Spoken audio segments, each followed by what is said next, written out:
Sahabat Klik Info, saat ini saya bersama dengan seorang sutradara muda, tapi karyanya luar biasa. Karyanya sempat menghebohkan masyarakat Indonesia. Beliau adalah Bung Anggi Umbara. Apa kabar, Bung? Baik, luar biasa. Beliau sangat sibuk, jadi saya sangat beruntung hari ini bisa ngobrol-ngobrol santai. Biasanya nggak pernah santai, ya. Jadi di ngobrol santai ini program kita namanya Bincang Santai, Bang. Bincang ya, Santai. Jadi kita mau ngomongnya yang santai-santai aja, nggak usah yang berat-berat gitu, Bang. Yang berat biar diurusin negara. Boleh. Ya, siap. Bung Anggi, lagi sibuk apa nih hari-hari ini? Lagi sibuk nulis, terus lagi persiapan juga untuk beberapa film ke depan. Oke, keren banget. Nah, saya lihat karya-karya Bung Anggi ini cukup artinya film-film Anda menjadi box office ya, banyak ditonton itu. Nah, dari tahun berapa sebetulnya Bung Anggi itu mulai menyutradarai film?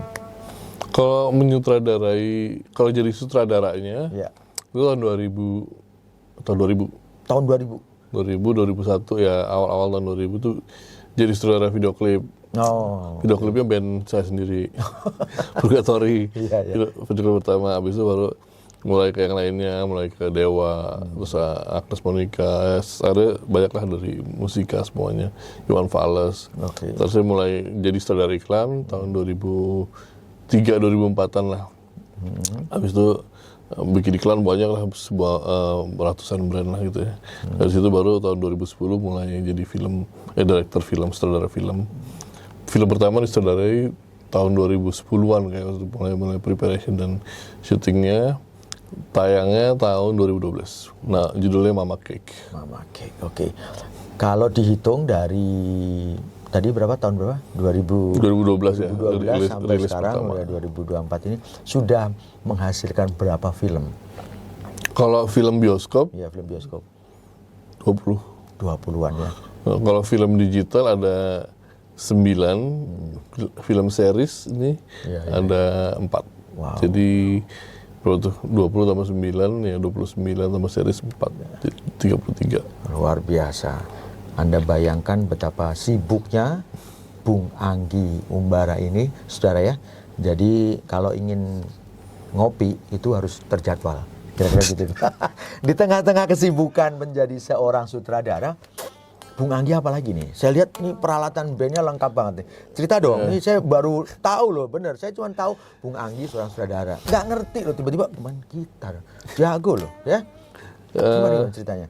Apa ya, dari kecil kan emang berkecimpung di dua-duanya audiovisual kan. Jadi kalau dari mama kan diajarin nyanyi, diajarin main musik. Kalau dari papa mungkin ya sisi filmnya gitu kan. Walaupun udah meninggal, papa sempat ninggalin beberapa skenario untuk kita pelajarin. Akhirnya saya belajar nulis skenario itu dari peninggalan papa gitu kan.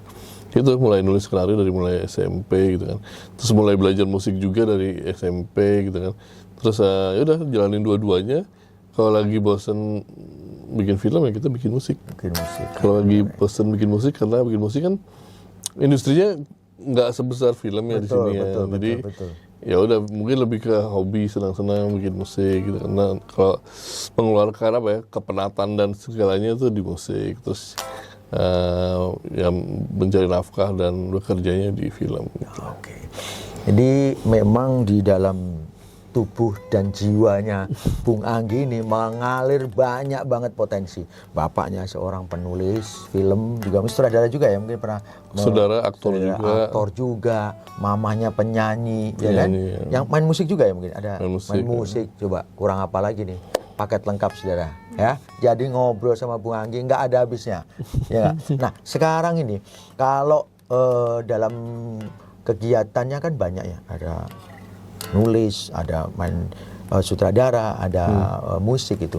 Yang paling nih ya, kalau lagi mengerjakan enjoy itu di bidang apa?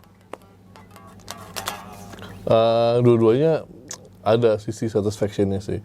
Enjoyment-nya juga ya pasti lebih dinikmatin lah. Betul. Tapi ya gitu, beda-beda. Kalau musik pasti kan enjoy-nya ya kita main enjoy, kita bikin brainstorm enjoy, kita live enjoy. Jadi kalau enjoyment sih lebih enak di musik, kalau enjoyment ya. Karena kalau bikin film pas itu banyak pusingnya gitu kan, penatnya, ketemu lokasi ini, banyak production lah, mikirin segala macam gitu. Paham. Kalau enjoyment-nya gitu kan. Tapi kalau satisfaction-nya, film tuh nggak ada duanya sih satisfaction-nya. Begitu kita udah menghasilkan karya kita ditonton banyak orang, terus hidup orang tersentuh dari karya kita, itu that's yang ada duanya lah itulah. Oke, di dunia film, Bung Anggi sudah banyak menghasilkan film-film dengan macam-macam genre ya. Ada horor, saya lihat tadi ada drama, ada juga komedi. Nah, dari sekian genre film ini, yang paling menurut Anda tuh rumit banget gitu ya, sampai harus scene-nya diulang nih. Itu film apa nih, Bang? Saya mungkin yang susah sih sebenarnya kalau untuk saya itu komedi sebenarnya. Komedi ya. Orang ngelihatnya mungkin ngelihatnya kayak wah Anggi dancer komedi banget apa segala macam. Tapi sebenarnya enggak. Sebenarnya komedi itu mikir gitu kan, gimana cara bikin lucu lah apa segala macam itu. Jadi paling susah sih ya di komedi sih gitu. Paling enjoy mungkin di drama, paling enjoy. Terus paling exciting ya mungkin di action dan horror gitu. Exciting, thrill gitu lah. Jadi masing-masing film tuh punya kesulitan dan tingkat kesulitan dan tingkat kepuasannya yang berbeda sih. Ya, okay. Dan kalau film horor, menurut Anda, saya beberapa kali lihat film horor Anda juga cukup berhasil ya. Yang film terakhir yang kemarin Vina itu terakhir horor ya mungkin ya. Horor ya. Yang paling baru lah ibaratnya gitu. Nah, itu tuh saat Anda membaca skenario, ini kan cukup viral ya, fenomena, dan saya bilang bahwa gara-gara film ini peristiwa ini jadi terkuak kembali yang sudah sekian tahun yang lalu. Nah, itu tuh saat di awal itu Anda prediksi nggak waktu itu? Waktu pertama kan Anda baca skenario dulu kan, gitu kan. Nah, itu apa yang dalam pikiran Bung Anggi? Sebenarnya skenario yang nulis tuh kakak saya juga kan, si Bonti kan. Bonti Umbara, kita juga nulis, proses nulis juga bareng-bareng, kita researchnya juga bareng-bareng ke sana, ngobrol sama keluarganya segala macam, terus bikin highlightnya apa segala macam, plot point-nya. Ya, dan ditulis dengan baik banget sama kakak saya sama Bonti. Udah pas kita emang dari awal bikin film ini nggak ada ekspektasi akan meledak atau sampai kayak begini gitu kan. Jadi sebenarnya udah terbiasa, akhirnya kalau bikin film kita udah melepaskan ekspektasi aja. Jadi mau itu meledak kayak mau itu jadi gimana ya itu kan terserah sama waktu aja yang menjawab, yang memberikan responsnya seperti apa ya kita serahkan. Nah, saya lihat Bung Anggi sempat dipanggil ke Polda ya. Polda Jabar atau Polda Jabar, Barreskrim juga. Oh iya. Itu waktu Lengkap lah, pertama kali dapat surat ya, disuratin ya. Itu sempat kaget nggak tuh? Kaget sih. Okay. Pertama kali dalam gimana tuh itu? Dalam perjalanan hidup bikin film dipanggil polisi. Gimana? Kalau menurut saya nggak sangat kalau misalnya sutradara dikriminalisasi ya itu udah melewati batas sih kalau menurut saya. Karena kita kan sutradara kan memang kita berkesenian gitu kan, kita berekspresi, kita mengekspresikan diri, kita berkarya gitu kan dengan film yang udah melewati segala fase, termasuk badan institusi nasional bernama Lembaga Sensor Film, ini udah sah semuanya, terus tahu-tahu dipanggil dikriminalisasi oleh sebagian orang lah gitu ya, oknum lah. Terus ya nggak etis aja sih kalau menurut saya gitu, maksudnya nggak pantas aja kalau menurut saya. Tapi waktu saya dipanggil ternyata bukan soal itu aja, jadi emang dari polisi juga dari Polda segala macam emang pengen tahu dari sisi pembuat itu apa yang kita ketahui gitu kan. Dia mengharapkan ada insight atau sesuatu hal yang bisa membantu penyidikan mereka. Oke. Siapa tahu dari situ peristiwa itu ada terkuak terus juga ada beberapa tentang banyak lah yang lagi beredar sekarang, dia cross check ke kita walaupun sebenarnya nggak ada hubungannya itu kan. Tapi ya mungkin mereka harus melakukan penyidikan itu ya. Siap. Tapi itu cukup melelahkan nggak? Berapa jam di dalam itu? Antara polisi dari pagi saya datang jam 10 itu baru keluar jam 8 malam kan. Dan cuma duduk doang diketikin, capek nunggu sih, capek nunggu dan doing nothing itu ternyata melelahkan gitu. Itu sih capek. Dari itu 3 kali saya diperiksakan. Iya, iya, iya. Gitu. Itu nggak cuma Anda ya katanya, produsernya, Produser juga. penulisnya juga ya? Enggak, penulis enggak. Oh, enggak ya? Sampai produser doang. Oh, lebih ke produsernya itu ya. Mungkin belum, kita nggak tahu. Mudah-mudahan sih enggak ya. Seorang Bung Anggi Umbara, banyak sekali perjalanan Anda dan saya lihat apa yang Anda kerjakan berhasil ya. Artinya menjadi tontonan yang ya banyak orang menikmati dan Anda dari situ kehidupan Anda juga mulai secara ekonomi banyak yang sudah Anda capai mungkin ya. Nah, apalagi nih yang Bung ingin capai nih? Musik udah, nulis udah, ya kan, komik udah, bikin film udah, sutradara apa nih? Siapa tahu yang ingin Anda capai lagi apa nih? Ya maksudnya kalau dalam hidup kan sebenarnya nggak semuanya tentang pekerjaan ya, gitu kan.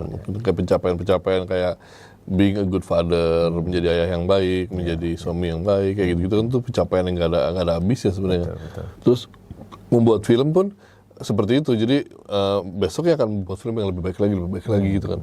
Dan kata yang cukup tuh buat saya masih jauh gitu kan. Saya masih merasa belum cukup, belum mencukupi lah untuk bisa dibilang terpuaskan dengan karya sendiri gitu kan. Maksudnya pengennya banyak sekali yang pengen dibuat yang belum bisa dibuat gitu kan. Ya terbentur sama sana sini, terbentur oleh kompromi dan segala macamnya. Jadi masih banyak karya-karya yang di dalam diri, di dalam otak, di dalam hati yang pengen dikeluarkan, dikaryakan gitu kan. Kalau soal karya itu kan, tapi kalau soal menjadi manusia ya apalagi menjadi manusia gitu ya, masih jauh dari kata sempurna gitu kan. Belum naik haji gitu kan, belum. secara spiritualisme juga masih jauh lah gitu, masih banyak tahap dan pencapaian yang harus dikejar sebenarnya. Itulah, jadi masih jauh lah perjalanan. Mudah-mudahan dikasih waktu yang cukup. Amin.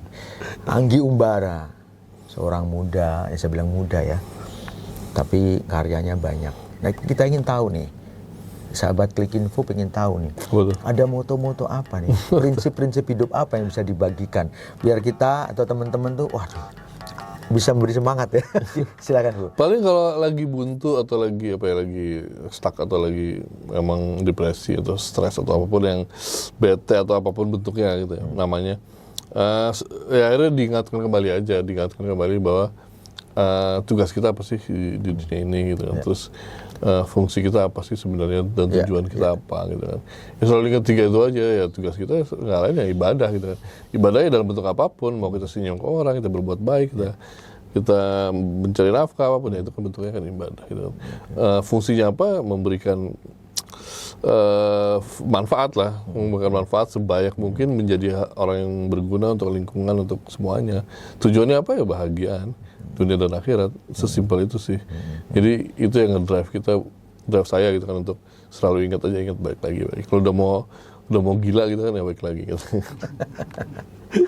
Iya, luar biasa. Sebenarnya kalau pengen ngomong dengan Bu Anggi itu kayaknya nggak ada habisnya ya teman-teman ya. Kita mau ngomongin musik, oke, mau ngomongin film, oke, kehidupan di usia yang masih muda, tapi dia ngerti gitu apa itu maksud dan tujuan mungkin ya hidup ya, buat apa sih kehidupan ya, belajar dia terus belajar Bung Anggi ya. Nah ini Bung Anggi ini kan kalau main musik di bagian apa Bung? Aku sebenarnya main piano. Gitar bisa? Gitar ya bisa sambil nyanyi apa gitar aja biasanya? Kalau nyanyi ya sambil nyanyi juga, tapi nyanyi lagi yang yang agak metal gitu. Oke, nanti saya dibagi kasetnya aja Bung. Kaset udah gak ada kaset ya. Sekarang adanya Spotify. Spotify, oke. iTunes, ya, teman-teman ya. Di digital sekarang. Oke, digital ya. Album terbaru apa nih? Kalau film kan, oh ya ini perlu diketahui ini sedang mempersiapkan film baru lagi nih Bung Anggi. Kita tunggu film apa, boleh dibocorin nggak nih buat teman-teman nih? Filmnya ada film buatan kami sendiri, judulnya Gundik. Ya, ini kayaknya agak-agak ini ya. Tapi ke arah mana nih? Horor. Ini Gundik. Gundik itu apa sih arti? Gundik itu kan wanita simpanan lah ya. Maksudnya ya istri simpanan gitu kan, istri yang tidak sah atau tidak diakui gitu kan. Ya itu kita mau sedikit bukan membahas sih, tapi lebih ke ya menyenggol aja sih, menyelami lah gitu kan arti kata itu, dan membuat sebuah cerita, sebuah karya yang bisa bukan cuma dinikmati tapi juga bisa diresapi dan direnungi gitu kan, gitu lah. Tapi ada horornya ya, hiburan. Horor ya. banget, thriller banget, action juga, sadis banget, ada komedinya, ada dramanya juga. Siap. One pack of entertainment with subliminal messages and semiotic communication yang lumayan deep lah. Kemungkinan kapan? Syutingnya sih tinggal minggu depan ya. Bukan, nanti kalau kita bisa nonton kapan? Waduh, belum tahu nih. Kayak tahun depan deh. Tahun depan ya. Tahun depan. Oke, Kita pengen teman-teman. memberikan hasil yang sempurna sih. Ya, keren. Teman-teman jangan lupa, ini udah ada jauh hari nih ya. Bung Anggi udah kasih woro-woro nih film terbarunya Gundik. Iya. Tapi kalau yang akan tayang bulan depan ada film saya ada? Judulnya Kromoleo. Apa itu? Kromoleo itu adalah mayat-mayat pengangkut jenazah. Pengangkut keranda jenazah ya, yang sering terlihat di kawasan Jawa Tengah, khususnya di kaki Gunung Merapi. Itu urban legend. Kromoleo itu tayang tanggal 22 Agustus bulan depan. Dicatat tanggal berapa, Bung? 22 Agustus. 22 Agustus 2024. kalian pasti nonton karya Bung Anggi, nggak ada yang mengecewakan ya. Ajak teman, keluarga, pacar, terutama kalau nonton horor ada pacar, Bung. Pacar dong. Iya, Pacar, ya istri juga diajak, pacar diajak juga. Betul. Mertua nggak usah diajak. Ya, kalau kita teriak-teriak malah diomelin sama mertua. Ya. Anak jangan diajak kalau belum 17, Iya, karena ini 17 tahun ke atas. Siap. Ada Sadis. ininya ya, sadisnya ya. Jadi anak-anak Ya potong-potong kepala gitu lah. Aduh, ngeri banget saudara-saudara. Oke, keren banget. Tuh, Nanti akan posternya aja kepala putus. nggak dilarang itu LSM, ada gambar kepala. Iya itu ratingnya 17 tahun. Rating 17 tahun. Iya. Kalau ini masih nggak apa-apa, tapi kalau ya ada hal-hal tertentu malah nggak boleh. Ya gitulah. Oke, keren banget. Pengennya ngobrol panjang, teman-teman. Tapi apa daya, tadi udah dikasih kode-kode dari asistennya, mau syuting lagi beliaunya. Ini kita di tengah-tengah syuting kita comot nih. Jadi kita akan ketemu lagi dengan Bung Anggi, mungkin dengan kisah cerita yang lain. Dan jangan pernah lupa tonton juga Klik Info. Oke, Bung Anggi, terima kasih. Sama-sama. Thank you banget. Thank you. Bincang-bincangnya, sukses selalu di Anytime. filmnya, dengan musiknya.